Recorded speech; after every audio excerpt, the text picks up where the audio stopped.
আমরা অনেকেই নিজের ছোট্ট ছোট্ট দুর্বলতা নিয়ে সারা জীবন আফসোস করি। কিন্তু জানেন কি, আল্লাহ অনেক সময় আমাদের যেই জিনিসটাকে দুর্বল মনে হয় সেটাই অন্য কারোর জন্য রহমত বানিয়ে দেন। আজকের এই ছোট্ট গল্পটি শেষ পর্যন্ত শুনুন।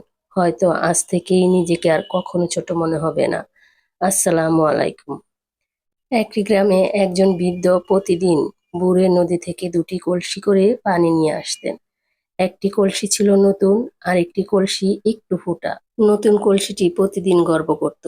সে ভাবত, আমি পুরো পানি পৌঁছে দেই, তাই আমি সবচেয়ে ভালো।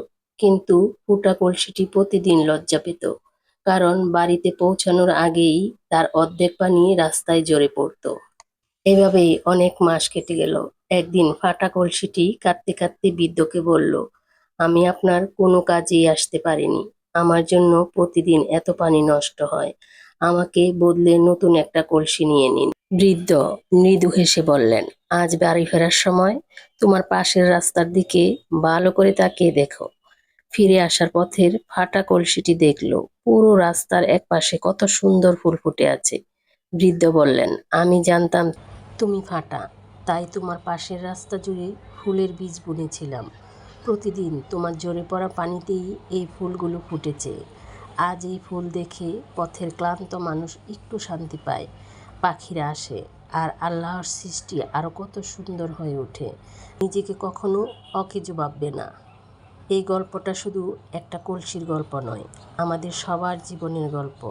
আমরাও অনেক সময় ভাবি, আমি কিছুই পারি না, আমার অনেক ত্রুটি আছে।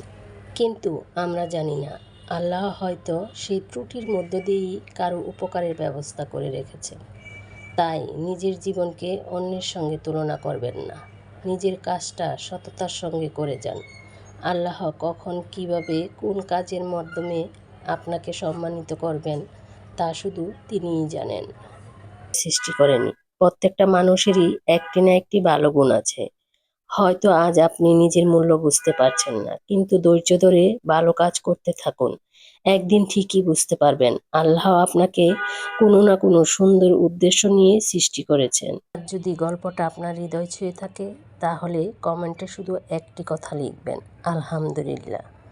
হয়তো আপনার এই একটি শব্দ পড়ে আরেকজন মানুষও নতুন করে আশা খুঁজে পাবে। আল্লাহ আমাদের সবাইকে ধৈর্য, কৃতজ্ঞতা আর ভালো থাকার তৌফিক দান করুন। আমিন। ভিডিওটা আজকের মতো এখানেই শেষ করলাম। আপনারা সবাই ভালো থাকবেন, আমার জন্য দোয়া করবেন। আর ভালো লাগলে একটা ফলো দিয়ে অবশ্যই পাশে থাকবেন। আল্লাহ হাফেজ।